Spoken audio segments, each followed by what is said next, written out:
Hello, bienvenue pour cette dernière journée de notre semaine. Avant le week-end, nous allons pouvoir nous reposer.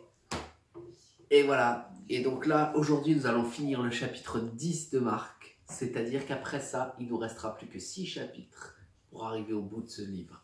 Donc félicitations, vous avez persévéré, vous êtes encore là avec moi et c'est une joie de pouvoir lire avec vous. Aujourd'hui, nous allons donc lire du verset 32 au verset 52. Jésus et ceux qui le suivent sont en route. Ils montent à Jérusalem. Jésus marche devant eux. Ses disciples sont effrayés et ceux qui les accompagnent ont peur.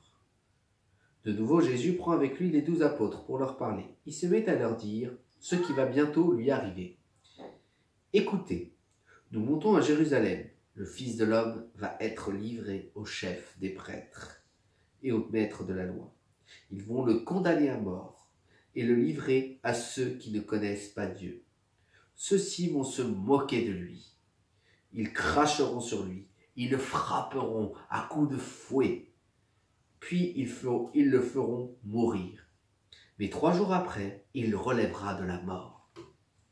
Ensuite, Jacques et Jean et les 2 fils de Zébédée viennent auprès de Jésus et lui disent « Maître, nous allons te demander quelque chose et nous souhaitons que tu acceptes. » Jésus leur dit « Qu'est-ce que vous voulez que je fasse pour vous ?» Ils lui répondent « Quand tu seras dans ta gloire, permets-nous de nous asseoir à côté de toi, l'un à ta droite et l'autre à ta gauche. » Jésus leur dit « Vous ne savez pas ce que vous demandez. Est-ce que vous pouvez boire la coupe de souffrance que je vais boire? Est-ce que vous pouvez être plongé dans la souffrance comme je vais l'être ?» Ils lui répondent « Nous le pouvons. » Jésus leur dit « Oui, vous boirez la coupe que je vais boire et vous serez plongés dans la souffrance comme moi.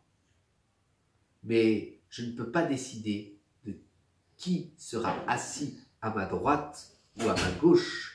C'est Dieu qui a préparé ces places pour certains. C'est à eux qu'il les donnera. » Les 10 autres disciples entendent cela et ils se mettent en colère contre Jacques et Jean. Alors Jésus les appelle auprès de lui. Il leur dit « Vous savez ce qu'on regarde comme les chefs des peuples les commandent comme des maîtres. Et les gens importants font peser leur pouvoir sur les autres. Mais entre vous, cela ne se passe pas ainsi. Au contraire, si l'un de vous veut être important, il doit être votre serviteur. Et si l'un de vous veut être le premier, il doit être l'esclave de tous. En effet, le Fils de l'homme n'est pas venu pour être servi.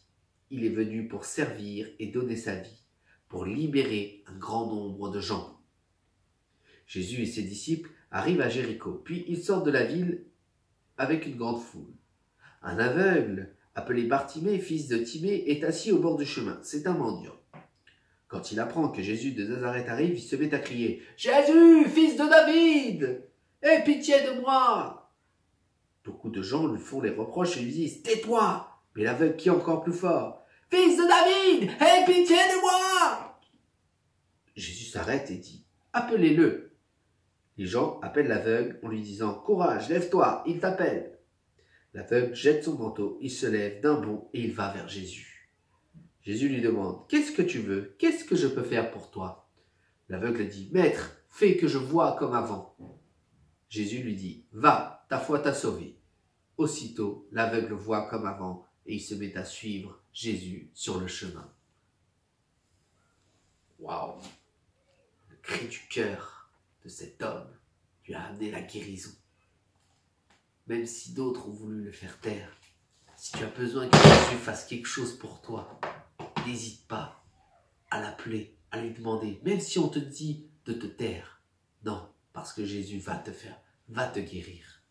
C'est une belle promesse. Maintenant, c'est à ton tour de trouver le bon verset qui t'a parlé et ensuite colorier ton jour. On s'approche de la fin. Voilà. Et moi, je te souhaite un bon week-end. Allez, ciao.